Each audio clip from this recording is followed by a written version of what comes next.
हरे कृष्णा। तो आज 145वां है ना व्यास पूजा महोत्सव है श्रील भक्ति सिद्धांत सरस्वती ठाकुर का। 1874 है ना, 1874 में उनका प्राकट्य हुआ है ना।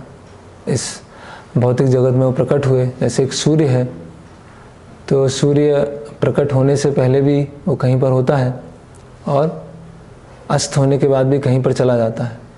उसी तरह श्रील भक्ति सिद्धांत सरस्वती ठाकुर यहाँ पर आए और अपने आचरण के द्वारा है ना, अपने उपदेशों के द्वारा सभी जीवों को कृष्ण भक्ति के लिए प्रेरित किया है ना, और उसको पालन करके बताया कि वास्तव में कृष्ण भक्ति है क्या है ना। तो जब हम गुरु शिष्य परंपरा के दर्शन करते हैं और खासकर जो भक्ति सिद्धांत सरस्वती ठाकुर उनके ऐसे पिक्चर देखते हैं तो ऐसा लगता है कि कोई भगवत धाम से है ना, कोई वैकुंठ से कोई आया है ना। एकदम उनका जो चेहरा है, उनका जिस तरह बैठे हैं और जो गंभीरता है ना, जो मैसेज में जो अर्जेंसी है ना, कि कृष्ण भक्ति तुरंत पूरी तरह से स्वीकार करना है, वो देखने को मिलता है। तो हम आचार्यों का गुणगान क्यों करें, भक्तों का गुणगान क्यों करें है ना, क्योंकि भगवान स्वयं बताते हैं कि साधवो हृदय मह्यम साधु नाम हृदय महम मद अन्यत्य न जानन्ति, कि साधुओं के हृदय में मैं रहता हूँ और साधु मेरे हृदय में रहते हैं। मैं उनके अलावा कुछ नहीं जानता हूँ, वो मेरे अलावा कुछ नहीं जानते हैं है ना। तो भगवान बताते हैं कि यदा यदा ही धर्मस्य ग्लानिर्भवति भारत अभ्युत्थानम् धर्मस्य तदात्मनां सृजाम्यहम् है ना।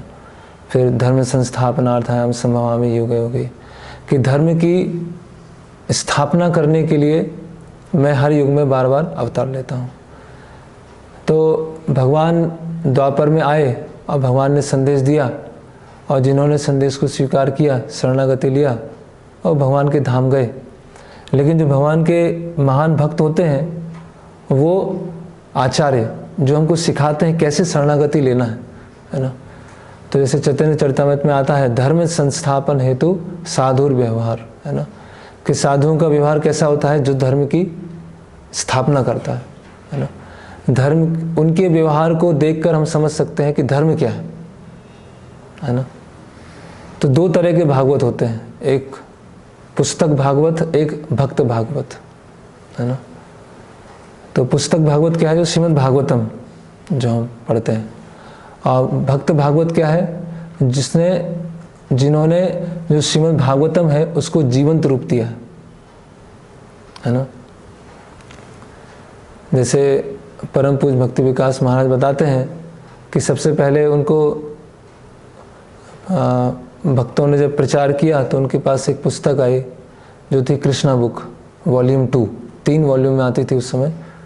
तो सेकंड वॉल्यूम आया और उन्होंने वो कृष्णा बुक को पढ़ा तो वो कन्विंस हो गए कि इसमें जो लिखा है वो एकदम सही है और फिलॉसफी एकदम करेक्ट है, लेकिन इसको पालन करने वाले शायद कोई होगा नहीं, बहुत मुश्किल है जो इसको पालन कर रहे होंगे है ना। तो जब एक बार वो भगवान के अरेंजमेंट से भक्ति वेदांत मैनर वहाँ पर रुकते हैं और जब सुबह देखते हैं कि मंगला आरती में किस तरह से भक्त पूरे उत्साह के साथ नाच रहे हैं है ना, और बाद में पूरे नियमों को पालन कर रहे हैं, तो महाराज बताते हैं अपनी स्मृति कि जो मैंने कृष्णा बुक में पढ़ा था वो मैंने भक्तों के जीवन में देखा है ना, और इससे मैंने निर्णय लिया कि अभी मैं इस मूवमेंट में रहकर प्रभुपाद की पूरी तरह से सेवा करूंगा है ना। तो जब हम भगवत गीता भागवतम पढ़ते हैं तो हमें, जैसे हम पढ़ेंगे कि प्रकृति की 3 गुण से जो ऊपर निकल चुका है उसके ये लक्षण होते हैं, लेकिन अभी हमने थ्योरी तो पढ़ ली, लेकिन कोई एक व्यक्ति होना चाहिए, कोई एक भक्त होना चाहिए जिनके आचरण से हम देख सकें कि जो प्रकृति की 3 गुण से निकल गया वो कैसा होता है। या हम स्थित प्रज्ञ पढ़ते हैं कि स्थित प्रज्ञ के ये लक्षण होते हैं है ना। तो हमने पढ़ लिया, लेकिन स्थित प्रज्ञ को अगर हम देखेंगे तो और जल्दी सीख जाएंगे, करेक्ट ना। तो इसी तरह जो भगवान के शुद्ध भक्त होते हैं धर्म की स्थापना करने के लिए, है ना, जो श्रीमद् भागवतम में शास्त्रों को जीवंत करने के लिए यहाँ पर इस भौतिक जगत में आते हैं। तो श्रील भक्ति विनोद ठाकुर जब पुरी का कार्यभार संभाल रहे थे, पुरी मंदिर का, है ना, तो भक्ति विनोद ठाकुर जगन्नाथ जी से प्रार्थना करते हैं, है ना, कि मैं अकेला हूँ और आपका जो प्रचार करने का आपने उत्तरदायित्व मुझे सौंपा है, मैं अकेले कैसे कर पाऊँगा, है ना। यहाँ पर इतने सारे कास्ट गोस्वामी हैं, है ना, और अब इतने सारे अपसंप्रदाय हैं, इतने सारे लोग मायावादी हैं, है ना, कैसे प्रचार होगा। भक्ति विनोद ठाकुर सक्षम है ना, पूरे जगत को कृष्ण भक्त बना सकते हैं। तो अपनी जो विनम्रता में कह रहे हैं कि जगन्नाथ जी कोई अपना पार्षद भेजिए, है ना, अपना कोई पर्सनल असिस्टेंट उसको भेजिए जो मेरे इस आपके मूवमेंट में हेल्प कर सके, है ना। पहले जगन्नाथ जी ऐसा बोलते हैं, उससे पहले स्वप्न में जगन्नाथ जी बोलते हैं कि मैंने आपको यहाँ प्रचार करने के लिए भेजा है जगन्नाथपुरी में, और आप ये मैनेजमेंट में ये सब कर रहे हैं, है ना। तो भक्ति विनोद ठाकुर बोलते हैं कि आप ही ने तो मुझे सेवा दी है कि जगन्नाथ मंदिर जी जो मंदिर है उसका प्रबंधन देखना, है ना। तो फिर भक्ति विनोद ठाकुर प्रार्थना करते हैं और फिर भक्ति सिद्धांत सरस्वती महाराज उनके घर में प्रकट होते हैं, है ना। और जो भक्ति सिद्धांत सरस्वती ठाकुर का जो व्यक्तित्व है, जो पर्सनैलिटी है ना, वो बहुत ही बहुत क्या एक्स्ट्रा ऑर्डिनरी है, बहुत ही असाधारण, है ना। जैसे हमने पहले भी चर्चा किया था, अगर किसी ने कोई भी शास्त्र नहीं पढ़े हैं, कुछ भी नहीं सुना है, कोई भी इंटरेस्ट नहीं है, कुछ भी नहीं आता उसको, लेकिन अगर श्री भक्ति सिद्धांत सरस्वती ठाकुर उनका जीवन को पढ़ ले और उसको थोड़ा सा भाग पालन कर ले तो उसका उद्धार हो जाएगा। कि उनका जीवन ही ऐसा है जो पूरे शास्त्रों का एसेंस है, जो वो उसको वो दिखा रहे हैं, है ना। इनका जीवन इतना असाधारण है।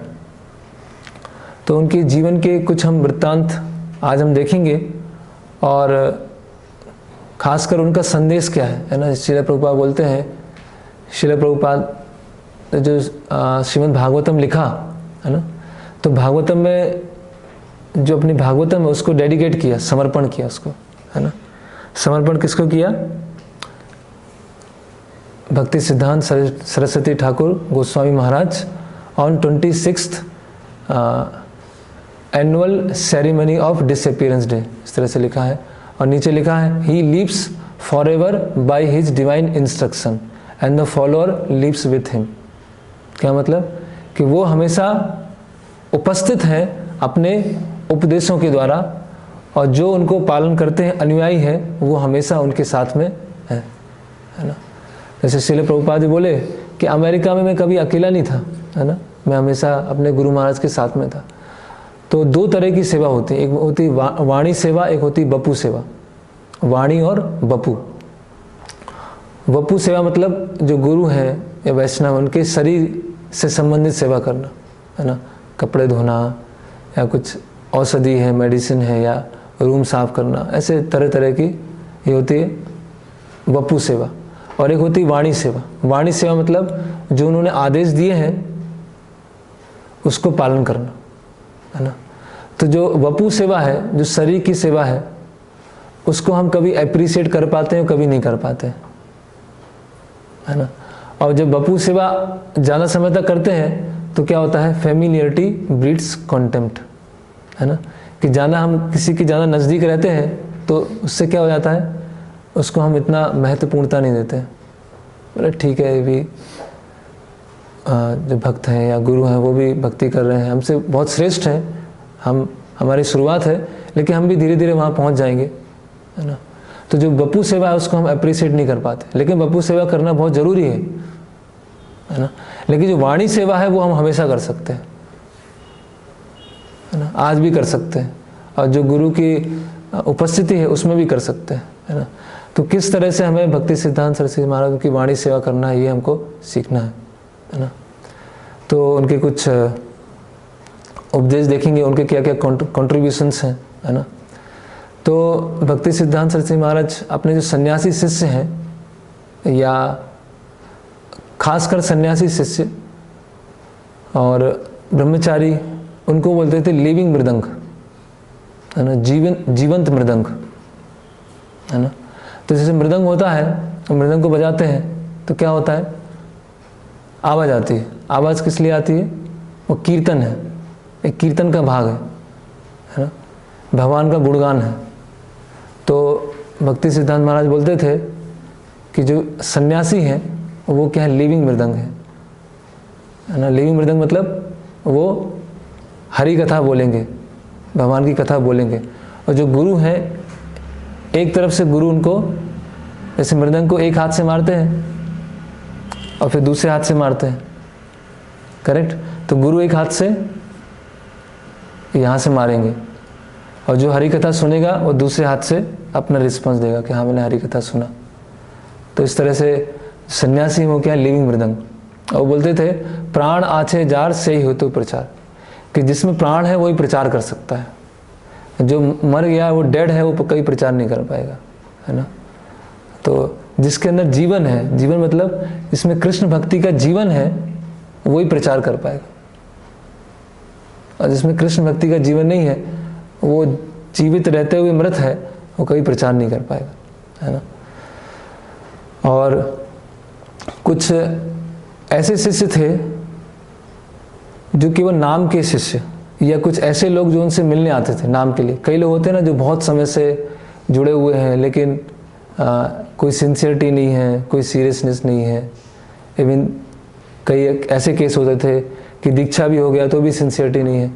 तो भक्ति सिद्धांत महाराज को बोलते थे सांडेर गोबर। ये क्या है, सांडेर गोबर है। जो गाय का गोबर है वो तो काम का होता है ना,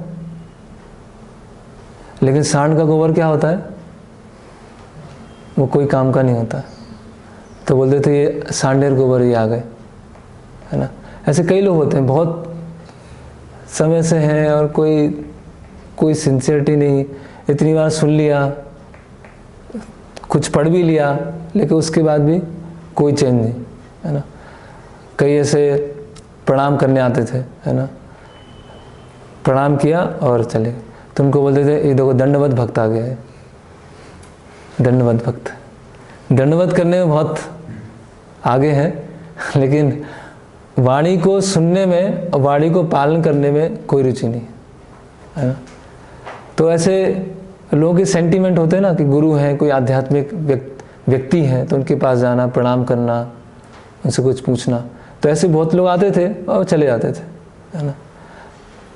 फिर भक्ति सिद्धांत सरस्वती महाराज के जो कंट्रीब्यूशन है उसमें से एक बहुत ही महत्वपूर्ण कंट्रीब्यूशन क्या है उनका, कि उनके पहले उनके जो आध्यात्मिक गुरु हैं, उनके पिता भी कह सकते हैं, जो श्री भक्ति विनोद ठाकुर, उस समय जो प्रचार होता था मेनली गृहस्थ, है ना। और ज़्यादातर जो भक्त थे वो गृहस्थ थे और ऐसा कोई इंस्टीट्यूशन नहीं था, कोई संस्था नहीं थी कि इंस्टीट्यूट में आएंगे, फिर माला करना प्रारंभ करेंगे और फिर धीरे धीरे नियमों को पालन करेंगे, फिर एक समय आएगा कि दीक्षा होगा, है ना, फिर संन्यास होगा। इस तरह से कोई इंस्टीट्यूशन नहीं था।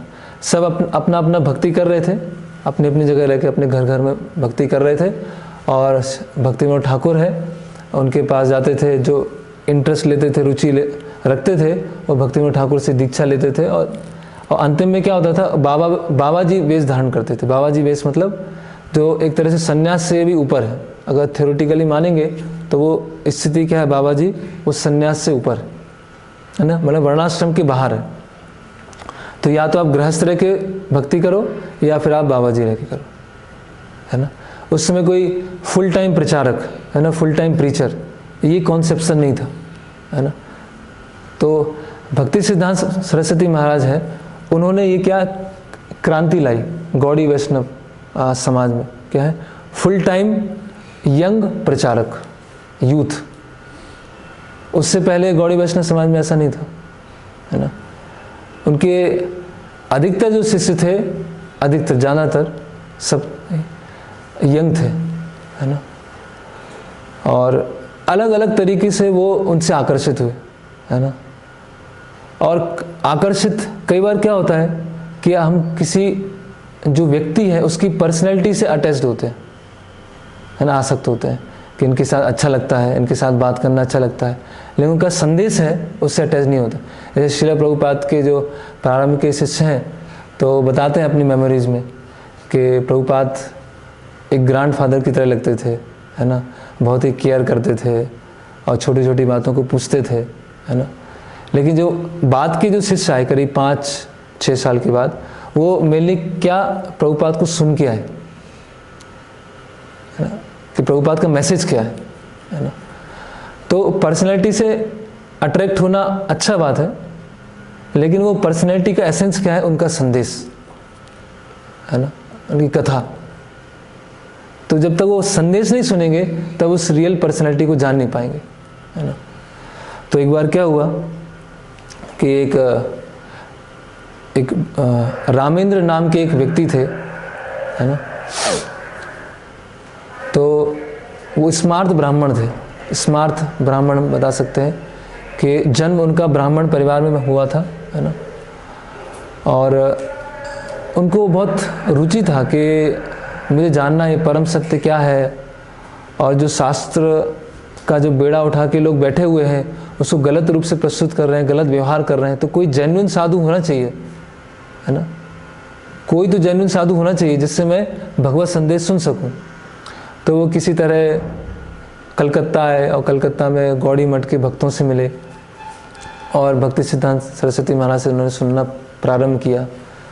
तो उनका जो हरि कथा थी उनसे वो बहुत प्रभावित हुए, लेकिन उन्होंने देखा कि ये तो कायस्थ परिवार से, कायस्थ एक तरह से मान सकते हैं शूद्र, है ना, तो ये मेरे कैसे गुरु बनेंगे, है ना, क्योंकि उस समय जो जातिवाद था वो बहुत ज़्यादा था लोगों में कि ब्राह्मण है, शूद्र है, उसको भी भक्ति सिद्धांत महाराज ने उसको भी दूर किया। तो कायस्थ है, कैसे सुनेंगे, कैसे मेरे गुरु बन सकते हैं। तो एक बार क्या हुआ, गौर पूर्णिमा था, और गौर पूर्णिमा के दिन में मायापुर में बहुत बड़ा फेस्टिवल था, है ना। तो बहुत सारे लोग खासकर बंगाल से सब उनका प्रवचन सुनने आए। तो गौर पूर्णिमा फेस्टिवल पूरा हो गया और जब सब जाने लगे तो अंतिम प्रवचन था। तो अंतिम प्रवचन में उन्होंने बताया कि प्लीज़ डोंट डिसीव मी, कि कृपया आप मुझे धोखा मत दीजिए। तो सब चौंक गए, ये क्या है कि आप धोखा मत दीजिए, आप क्यों वापस जा रहे हैं। तो बता रहे हैं all of you came with the intention to serve Krishna, कि आप सब लोग यहाँ पर आए कृष्ण की सेवा के लिए। And on that basis I became attached to you, और इस आधार पे मैं आपसे आसक्त हो गया। Yet now I see that you attended this ceremony only as a fashion, है ना, और आपने ये जो गौर पूर्णिमा महोत्सव अटेंड किया वो जस्ट एक औपचारिकता की तरह इसको आपने अटेंड किया। And are returning home to domestic affairs, और अपने घर के कार्य में दोबारा आप लौट रहे हैं। Though you assured me that you would serve Krishna thus I have been deceived, और आपने मुझसे बोला था, आश्वासन दिया था कि आप कृष्ण की सेवा करेंगे, और आपने मुझे धोखा देकर आप वापस जा रहे हैं। एक्चुअली उनके शब्दों को समझना बहुत, उसके लिए चेतना क्या है पूरी उल्टी करनी पड़ती तो समझ में आता है ना। तो आपने बोला कृष्ण की सेवा करेंगे और आप घर वापस जा रहे हैं, तो आपने धोखा दिया मुझे, है ना। इफ यू से, अगर आप कहेंगे no Prabhupada, we did not deceive you, we just have a few days work to complete, just a few responsibility to tend to, after which we will return and do whatever you instruct. तो कोई आप में से कोई कहेंगे नहीं प्रभुपाद ऐसा नहीं है, हम आपको धोखा नहीं दे रहे हैं, घर के कुछ काम बाकी हैं वो मैं पूरा करके आता हूँ, कुछ मेरी जिम्मेदारियाँ हैं वो मैं पूरा करके आता हूँ, और उसके बाद मैं लौटूंगा और आप जो बोलेंगे वो मैं उसको पालन करूँगा। Then I say there is no need for it, तो मैं बोलूँगा इसकी कोई आवश्यकता नहीं। If someone says my house is on fire, कि मेरे घर में क्या लगी है, आग लगी है, so first let me put it out, तो मैं इसको बुझा के आ जाता हूँ, then I will come. Still I maintain that there is no need for it, that आग बुझाने की कोई ज़रूरत नहीं है। If fire burns the whole world don't waste time trying to put it out.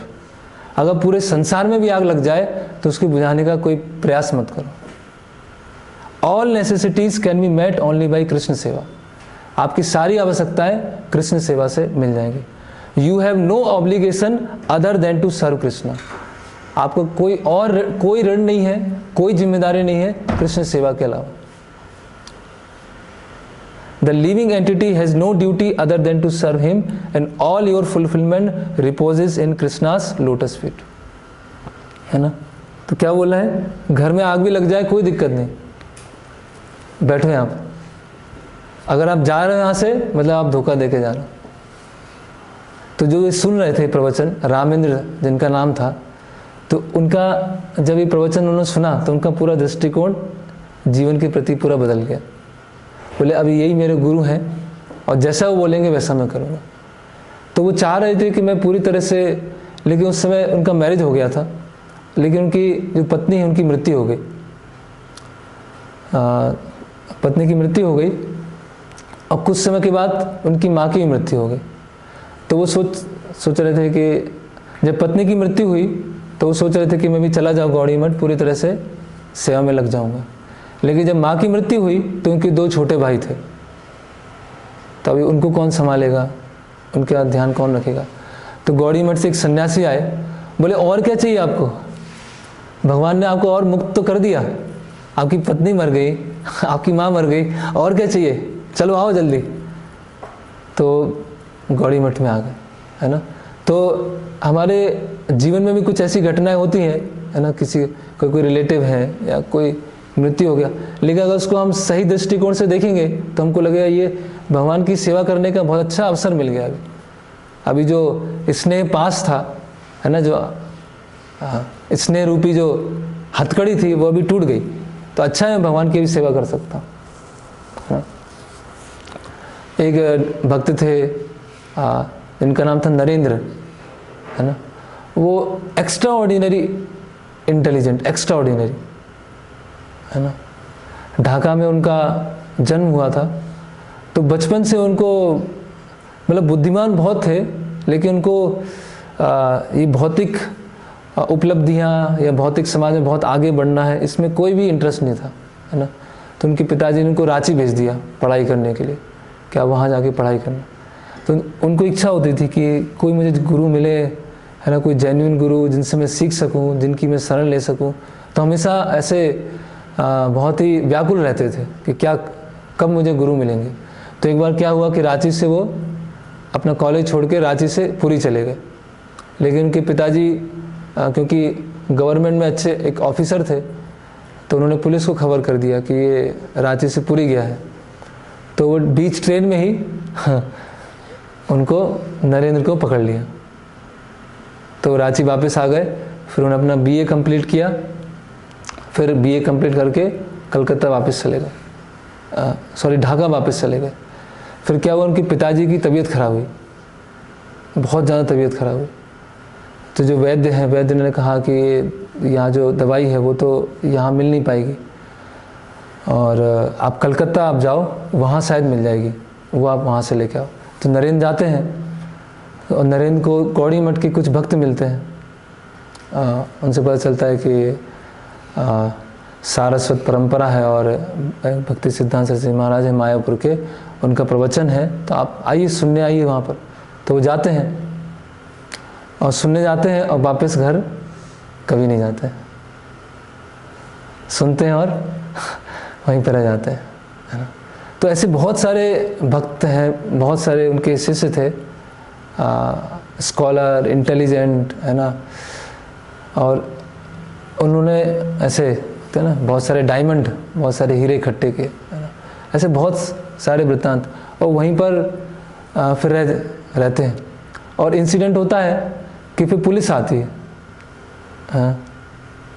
कि क्या हुआ, वो कहाँ गया, वो नरेंद्र कहाँ गया। तो वो एक चारपाई पे बैठे होते हैं भक्ति सिद्धांत महाराज, उस पर चादर डली होती है, और उसके नीचे वो छुपा देते हैं। चारों तरफ चादर थी, उसके नीचे छुपा दिया। तो पुलिस आती, पूछती कहाँ है वो, क्या है, तो सब बताते हैं पता नहीं, कोई आया था नहीं, हमें तो पता नहीं कोई आया ही नहीं आया, कौन था। उस समय बहुत नैतिक लोग थे ना, तो झूठ बोलना बहुत बड़ा अपराध माना जाता था। तो बोले हमें तो पता नहीं कौन है क्या है। तो पुलिस चली जाती है, तो बोलते ठीक है निकल जाओ अभी, तो नीचे से। तो एक्चुअली भगवान की सेवा इतनी ज़्यादा आवश्यकता है उसकी, है ना। केवल ऐसा नहीं प्रचार की आवश्यकता, हमें खुद आवश्यकता है उसकी, कृष्ण सेवा की हमें खुद आवश्यकता है। तो इसीलिए भक्ति सिद्धांत सरस्वती महाराज इस तरह से लोगों को, है ना, उनकी जो आसक्ति है उसको तुरंत, इसीलिए उनको बोलते चॉपिंग टेक्निक। चॉपिंग मतलब आलू काटते ना, cut cut cut cut cut cut, तो उनकी जो चॉपिंग टेक्निक थी उनकी प्रचार की, तुरंत आसक्ति को कट। ऐसे एक गृहस्थ भक्त थे, दीक्षित थे, और उनका पुत्र हुआ, तो पुत्र से बहुत आसक्त थे। उन्होंने उसका नाम रखा गौरदास, है ना। और उन्होंने पत्र लिखा कि मेरा पुत्र है गौरदास, मैं उसको विग्रह सेवा सिखाना चाहता हूँ, डीटी वर्शिप सिखाना चाहता हूँ बचपन से, और मैं चाहता हूँ कि अपना जो घर है वो शिफ्ट कर लूँ मायापुर में, मायापुर में रहूँगा और गौरदास को ट्रेनिंग दूँगा। तो भक्ति सिद्धांत सरस्वती महाराज का रिप्लाई आता है कि इस संसार में बहुत सारे गौरदास हैं, और बहुत सारे पिता अपने पुत्र को प्रशिक्षण देना चाहते हैं, लेकिन ऐसे बहुत कम लोग हैं जो अपने पुत्र को छोड़कर पूरी तरह से भगवान की सेवा में आ जाते हैं। और उनको पत्र मिल गया, और कुछ समय के बाद भक्ति सिद्धांत सरस्वती महाराज का डिसअपियरेंस हो गया। तो जब उनको पत्र मिला तो वो डर गए एकदम, बोले कि ऐसे बहुत सारे गौरदास हैं जिनको विग्रह सेवा के लिए उनके पिता पुत्र ट्रेनिंग देते हैं, लेकिन ऐसे बहुत कम लोग हैं जो छोड़कर पूरी तरह से कृष्ण की सेवा में आ जाते हैं। उन्होंने क्यों बोला? क्योंकि वो अपने पुत्र से भौतिक स्तर पे आसक्त थे, है ना। तो वो अभी क्या करें, गुरु महाराज ने लेटर लिखा है, कुछ तो करना होगा। तो जो उनके जो वरिष्ठ सन्यासी गुरु भाई थे, उनके पास वो लेटर लेके गए कि इस तरह से बताया। बोले अभी क्या करूं? बोले आपको तो आदेश है, आपको तो अभी पूरी तरह से मठ में आ जाना चाहिए। तो बोले कैसे छोड़ूंगा मैं, पत्नी है, अपने पुत्र हैं, उसको कैसे छोड़ूंगा? बोले आप अभी उनसे स्नेह बना के रखो, या जो गुरु ने आदेश दिया उसके प्रति स्नेह होना चाहिए। तो वो आ गए, मठ में आ गए, और अंतिम समय में वो बोलते हैं कि मेरे गुरु महाराज ने मुझे बचा लिया, अगर मैं उस समय नहीं आता तो मैं आज कहाँ पे होता।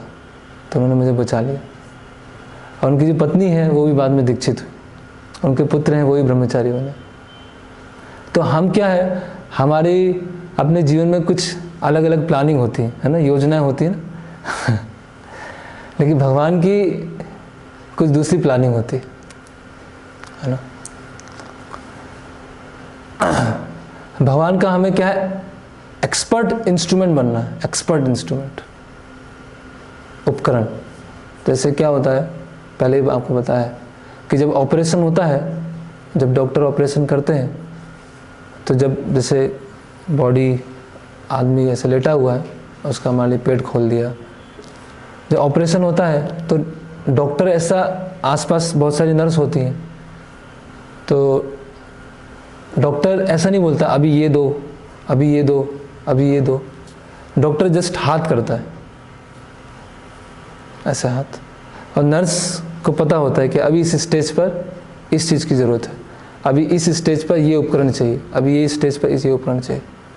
तो डॉक्टर को बार बार बोलने की आवश्यकता नहीं होती कि अभी ये इंस्ट्रूमेंट, कुछ ऑपरेशन के समय कुछ कॉम्प्लिकेशन हो गई, तो अभी कॉम्प्लिकेशन को कैसे दूर करना है वो भी नर्स को पता होता है, वो उनको इंस्ट्रूमेंट देती है ना।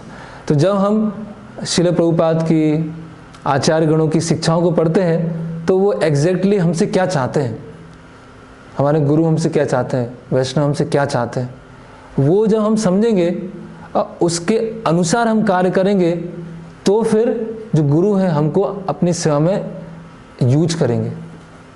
अगर इंस्ट्रूमेंट में जंग लगी है तो डॉक्टर उसको यूज नहीं करेगा। इंस्ट्रूमेंट एकदम फाइन स्टरलाइज होना चाहिए, है ना, उसमें किसी भी तरह की अशुद्धि नहीं होना चाहिए। अगर थोड़ी भी अशुद्धि है तो क्या वो गलत इंस्ट्रूमेंट से ऑपरेशन करेंगे तो इन्फेक्शन हो जाएगा और मृत्यु हो सकती है। तो हमें भगवान के, गुरु के, वैष्णव के परफेक्ट इंस्ट्रूमेंट बनना है, तब हम वास्तव में गुरु की सेवा कर पाए। और इंस्ट्रूमेंट बनने के लिए क्या होगा, ये जैसे अलग अलग वृत्तांत हुए, आसक्तियों को क्या होगा, काटना पड़ेगा। अगर आसक्तियों को बना के रखेंगे तो जीवन भर भी भक्ति करते रहेंगे, उसका फल निकलेगा, लेकिन हम जो हमारा गोल है भगवत धाम जाना, वहाँ नहीं जा पाएंगे, है ना। इसीलिए जैसे भक्ति सिद्धांत महाराज ने, सबके जीवन में ऐसा होता है कि अगर हम सिंसियरली भक्ति कर रहे हैं तो महाराज बोलते हैं कि मैंने अपने बहुत सारे शिष्यों का भौतिक जीवन नष्ट कर दिया। बहुत सारे भक्तों का भौतिक जीवन नष्ट कर दिया, है ना। ऐसा होता है। जैसे जब मैं भक्ति में आया था करीब 2nd ईयर या 3rd ईयर में, तो एक बार हम बुक डिस्ट्रीब्यूशन करने गए। तो जब बुक डिस्ट्रीब्यूशन किया तो मुझे उस समय मैं क्या सोचा कि बहुत बड़ा हॉस्पिटल बनाऊंगा, बहुत बड़ा हॉस्पिटल। और मैं सोचा मैं बनूंगा पीडियाट्रिशियन, है ना, बच्चों का डॉक्टर बनूंगा। बच्चों का डॉक्टर क्यों? क्योंकि बच्चों की सब बहुत केयर करते हैं ना बचपन में, तो बच्चों को लेके आएंगे तो माता पिता को भी प्रीच करेंगे, माता पिता को भी मतलब बच्चे के लिए मेडिसिन देंगे और साथ साथ में भगवत गीता भी देंगे, भागवतम सेट भी देंगे, है ना, बाद में प्रोग्राम करेंगे, तो उनको भी भक्त बनाएंगे। तो ऐसा योजना था। बच्चे भी भक्त बन जाएंगे, माता पिता भी भक्त बन जाएंगे और बुक डिस्ट्रीब्यूशन भी हो जाएगा। कितना बढ़िया है कि नहीं? लेकिन भगवान की कुछ और दूसरी योजना होती है ना, भगवान उस योजना को, और हाँ, तो बच्चे भी भक्त, माता पिता भी भक्त, बुक डिस्ट्रीब्यूशन, और जो लक्ष्मी आएगा उससे मंदिर में डोनेशन देंगे। तो देखो चारों तरफ से सेवा हो गई। उससे अच्छा और क्या सेवा हो सकता है ना। लेकिन भगवान को हमारी लक्ष्मी नहीं चाहिए, भगवान को क्या चाहिए, हम खुद चाहिए, है ना। लक्ष्मीपति, लक्ष्मी सहस्त्र, हजारों लक्ष्मी भगवान की सेवा कर रही हैं, हम क्या लक्ष्मी देंगे? भगवान को चाहिए, आप ही चाहिए, सोल चाहिए वो, है ना। तो ऐसे इस तरह से भगवान योजना करते।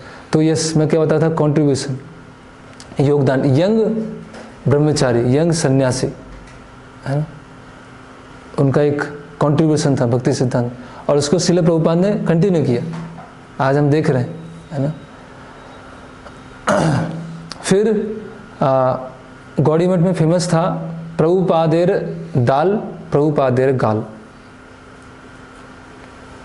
प्रभुपादेर दाल क्या कि जब प्रभुपाद भक्ति सिद्धांत महाराज प्रसादम लेते थे तो उन्होंने प्रसाद लिया तो वो प्रसाद क्या बन गया, महाप्रसाद में चेंज हो गया। तो सारे शिष्य सोचते थे कि हमको वो महाप्रसाद हमको मिलना चाहिए, है ना, क्योंकि भक्ति में जो बहुत सारे बल हैं, एक बल क्या है, भक्तों का उच्चिष्ट, है ना, गुरु का उच्चिष्ट, है ना, वो उससे बहुत बड़ा आध्यात्मिक बल मिलता है। तो ऐसे सबको इच्छा होती थी कि प्रभुपादेर दाल, और दूसरा फेमस क्या था, प्रभुपादेर गाल, उनकी डांट, जो शिष्यों को डांटते थे, है ना। तो जब किसी शिष्य को डांटते थे तो वो बाकी लोगों के पास जाता था, वो बोलता था आज मुझे डांटा है। तो दूसरे लोग उनसे ईर्ष्या करते थे, यार मुझे कब डांटेंगे तुमको आज डांट दिया, मुझे कब डांटेंगे। और उनकी डांट ऐसी नहीं होती थी कि थोड़ा डांटा वाला, ऐसे एकदम हैवी चेस्टाइजमेंट, है ना। तो उसको जो सहन कर लिया जिसने, वो आगे बढ़ गया, जो सहन नहीं कर पाया टूट गया वो, है ना। तो प्रभुपादेर दाल और प्रभुपादेर गाल। फिर अगर आप लोगों से जो मायापुर गए हैं, बंगाल गए हैं, तो बंगाल में खासकर माता और पुत्र के बीच में बहुत स्नेह होता है ना, बहुत ज़्यादा स्नेह होता है। बच्चा बड़ा भी हो जाता है तो जो माँ है उसको बच्चे ही समझती है, और बच्चे का बच्चा भी हो जाएगा तो ही माँ उसको ऐसे बहुत ज़्यादा स्नेह। तो उन बच्चों को गौड़ी मठ में लेके आना, फुल टाइम जॉइन कराना, वो बहुत बड़ा क्या था, चैलेंज था, बहुत बड़ा चैलेंज था, है ना। लेकिन उनका जो स्नेह था वो हजारों लाखों माँ का जो स्नेह होता है उससे भी ज़्यादा भक्ति सिद्धांत सरस्वती महाराज का अपने शिष्यों के प्रति था, है ना। मिलियंस ऑफ मदर्स, है ना, तभी तो वो वहाँ पर रहे, है ना। और स्नेह वो आध्यात्मिक स्तर पे स्नेह है, एक भौतिक स्तर पे स्नेह नहीं है ना। फिर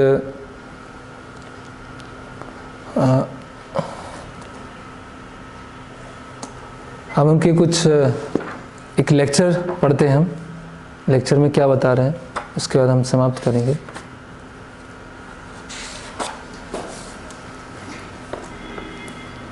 तो बता रहे हैं कि आचार्य जो है, एक वैष्णव है, उनकी क्या महानता होती।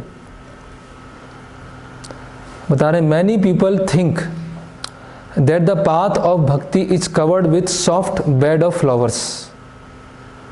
तो कई लोग ऐसा सोचते हैं कि भक्ति का जो रास्ता है वो फूल के बिस्तर जैसा है ना। Blind faith, indiscipline, whimsical behavior, indiscrimination, sentimentalism, emotional outburst are all counted by them as being means of performing भक्ति, है ना। अंधविश्वास, कोई डिसिप्लिन नहीं, जो मन में आए वो कर दिया, और एक हृदय के इमोशंस निकल रहे हैं, उसको वो समझते हैं ये भक्ति है। But from शास्त्र and from the words of the acharyas, it is understood that although the authorized path of bhakti is the only means of attaining the ultimate goal of life, it is full of thorns, है ना।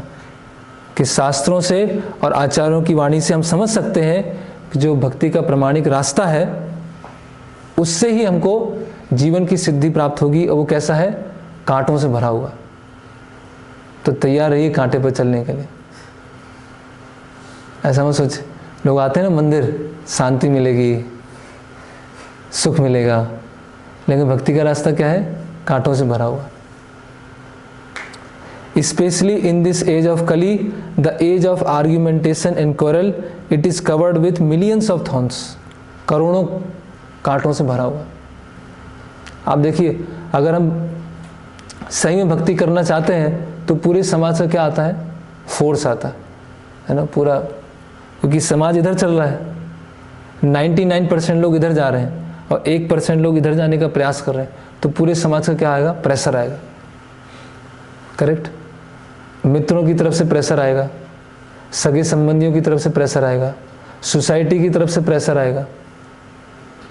Correct. हमारे मन में खुद संशय आएंगे, कभी कभी हमारे मन में संशय आएंगे, यार मैं कर रहा हूँ, सही कर रहा हूँ कि नहीं कर रहा हूँ, इतना समय हो गया, कहीं गलत रास्ता तो नहीं, हमारे मन में संशय चले जाएंगे। तो ये भक्ति का रास्ता कैसा है, कांटों से भरा हुआ। The God sent acharyas who are oceans of causeless mercy at the very outset warn those who are desirous of entering the path of bhakti about the millions of obstacles they will surely encounter, so that these travelers on the path of bhakti can safely and without hindrance reach the desired tree of Krishna's lotus feet, है ना। तो जो आचार्य हैं वो हमको मतलब चेतावनी दे रहे हैं, वार्निंग होता है ना, इससे कहीं कहीं ट्रांसफार्मर पर वार्निंग लिखा होता है, इतने वॉट, है ना। तो वार्निंग दी जा रही है कि भक्ति में जो इंटर कर रहा है, ध्यान रखना, बहुत सारे कांटों पर आपको चलना पड़ेगा। कोई इस तरह से कोई बताता होगा, कोई अध्यात्मवादी, कि भक्ति में कांटों से भरी हुई है, सब तो बोलते हैं हाँ बहुत अच्छा। आजकल तो ये भी चल गया, देखो भक्ति करोगे अच्छा कैरियर हो जाएगा, भक्ति करोगे अच्छा प्लेसमेंट हो जाएगा। और क्या बोल, यहाँ आचार्य क्या बोल रहे हैं, प्रचार भी ऐसे हो रहा है, उस बहाने वो अट्रैक्ट कर रहे हैं।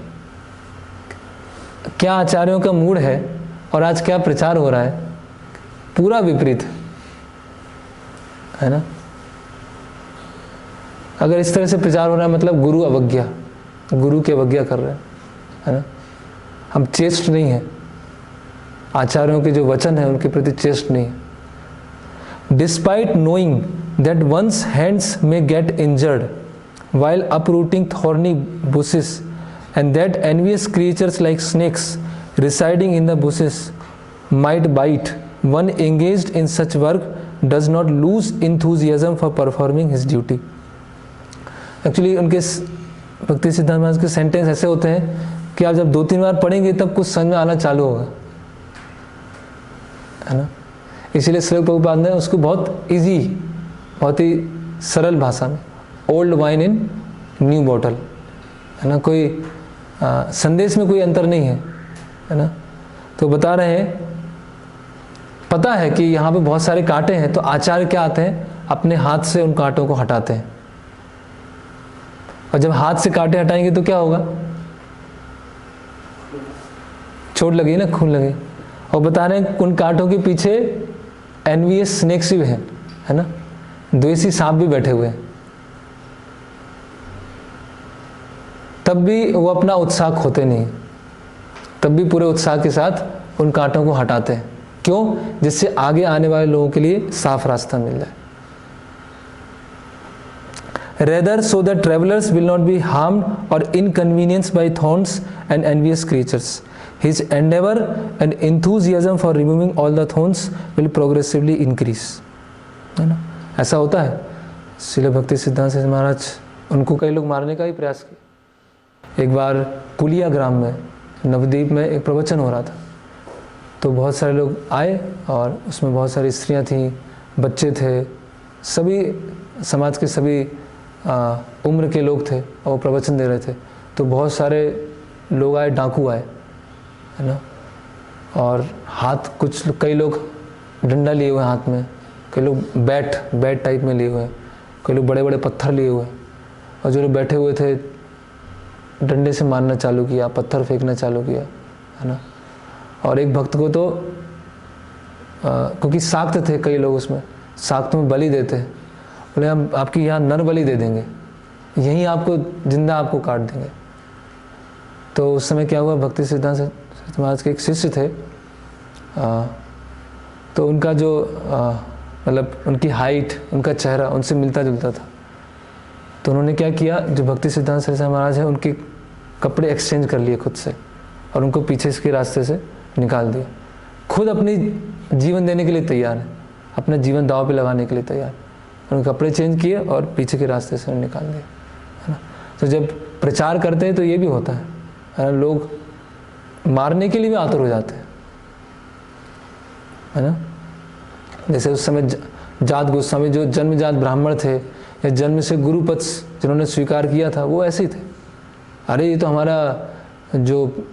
हमारा जो बिजनेस है ये बंद करा रहे हैं, है ना। ये बोल रहे हैं जो शूद्र हैं वो भी अगर शुद्ध हो जाएंगे वो भी गुरु बन सकते हैं, तो हमारा तो दुकान बंद हो जाएगी। तो वो तो मारने आ गए थे, है ना। लेकिन जो डर गया सो मर गया। तो फियरलेस, अभयम सत्य समशुद्धि। भक्तों का एक गुण क्या होता है, फियरलेस, कोई डर नहीं, है ना। क्योंकि उन्होंने अभय चरणारविंद, भगवान के चरणों को पकड़ के रखा है, जो अभय प्रदान करने वाले होते हैं, इसलिए उनको किसी तरह का डर नहीं होता। और जिनको डर होता है वो फिर सोचते हैं हम प्रचार करने जाएंगे तो लोग हमको क्रिटिसाइज़ करेंगे, लोग हम पे चिल्ला देंगे, कुछ बोल देंगे। तो इसलिए अच्छा क्या है, अपने कमरे में रहो, हरे कृष्ण जप करो, इसको बोलते हैं निर्जन भजन। तो उस समय बहुत सारे लोग निर्जन भजन कर रहे थे, अपनी साधनाएं बहुत स्ट्रिक्ट, सुबह उठना, जप करना सब स्ट्रिक्ट, लेकिन प्रचार करने नहीं जाते थे। मतलब प्रचार नहीं करेंगे तो फिर शुद्धिकरण नहीं होगा, क्योंकि लोग आपको अपशब्द बोलेंगे, आपको गाली देंगे, अपमान करेंगे, आप सहन करने के लिए तैयार हैं उसको? तैयार हैं कि नहीं? तैयार है तो जाइए, तब आपको शुद्धिकरण होगा, है ना। उसके बिना शुद्धिकरण नहीं होगा। और निर्जन भजन करने से क्या हो जाएगा? प्राइड भी आ जाएगा कि देखो मैं अधिक माला कर रहा हूँ, कठोरता से नियम पालन कर रहा हूँ, लेकिन वो प्राइड कम्स बिफोर फॉल। पतन होने से पहले, मतलब प्राइड आ गया मतलब पतन हो गया आपका। पतन की जरूरत नहीं, हो चुका पतन आपका, इसलिए वो आप प्रचार में जाओ तब आपको पता चले।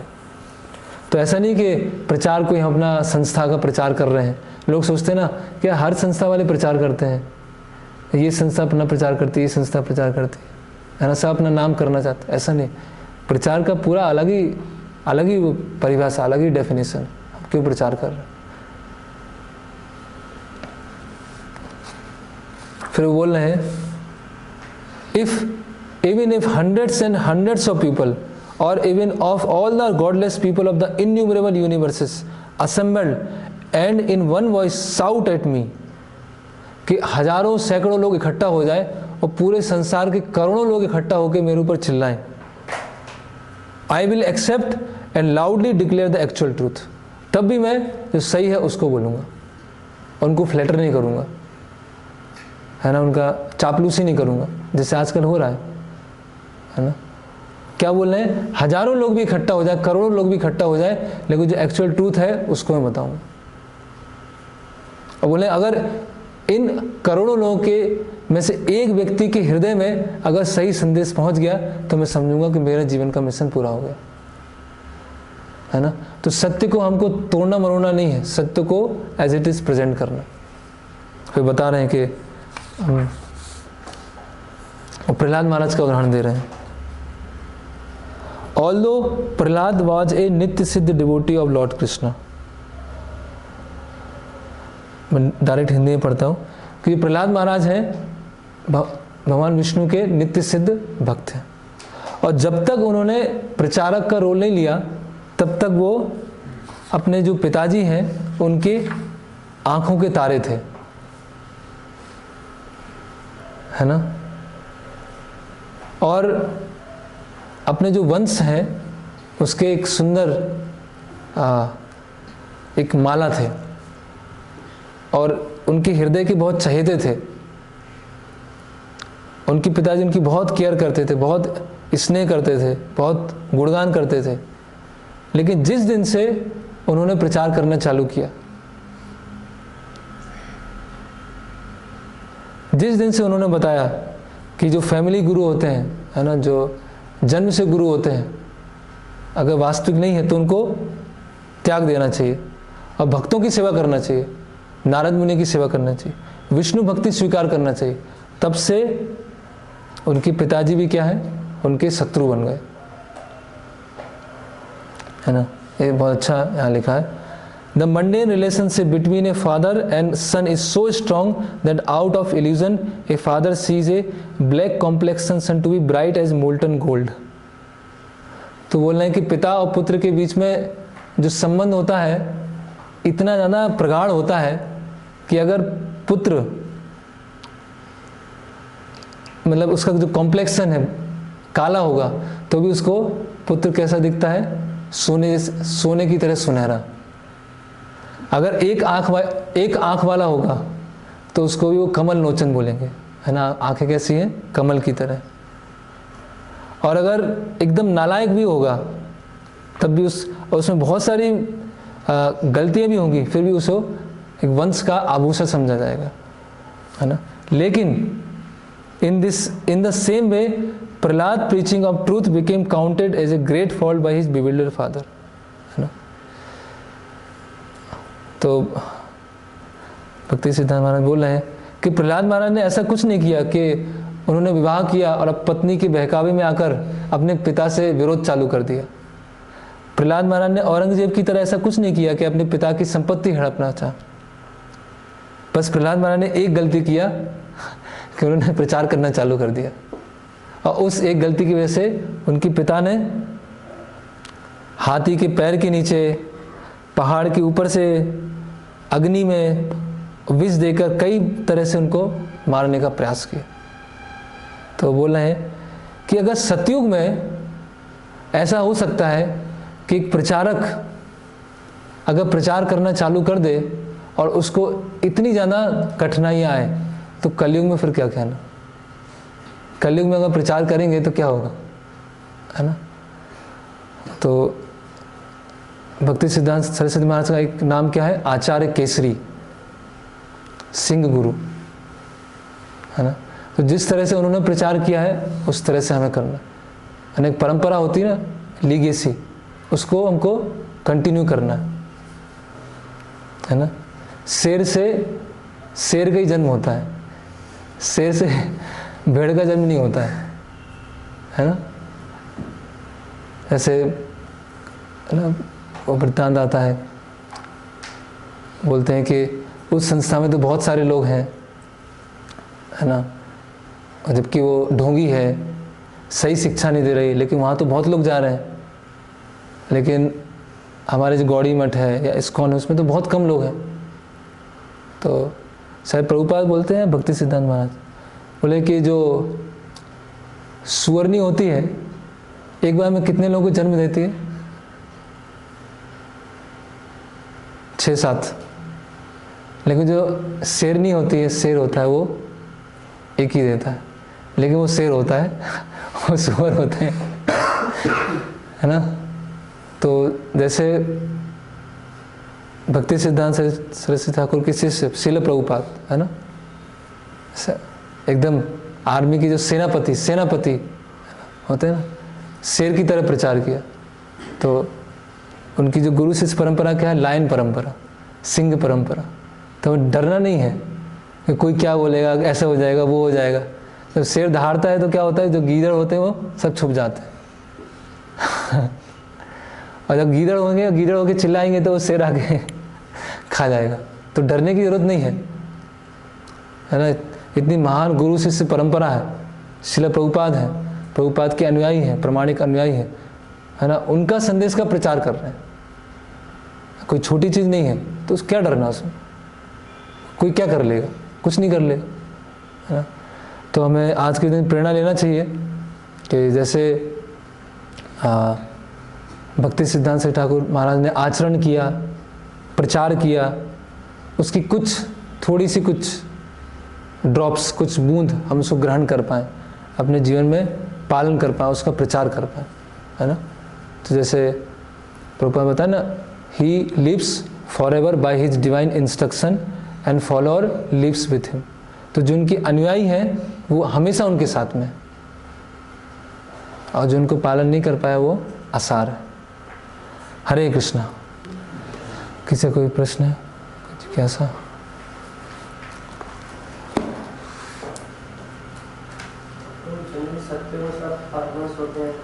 हाँ हाँ, सतयुग में सब परमहंस होते हैं, इन जनरल सब परमहंस होते हैं, लेकिन कुछ जैसे सतयुग में मेनली सतोगुण है, लेकिन रजोगुण तमोगुण थोड़ा पीरियड आता है। जैसे कलयुग है, तो कलयुग में सब क्या है, age of quarrel and hypocrisy, है ना, लेकिन उसमें भी गोल्डन एज आता है चैतन्य महाप्रभु का। तो सतयुग में इन जनरल परमहंस है, लेकिन हिरण्यकशिपु, हिरण्याक्ष जैसे लोग भी आते हैं।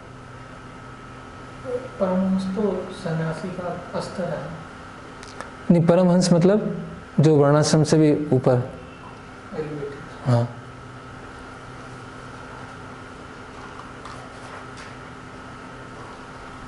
ओके। हरे कृष्णा। श्रील प्रभुपाद की जय। श्रील भक्ति सिद्धांत सरस्वती गोस्वामी प्रभुपाद की जय। गौर प्रेमानंदे।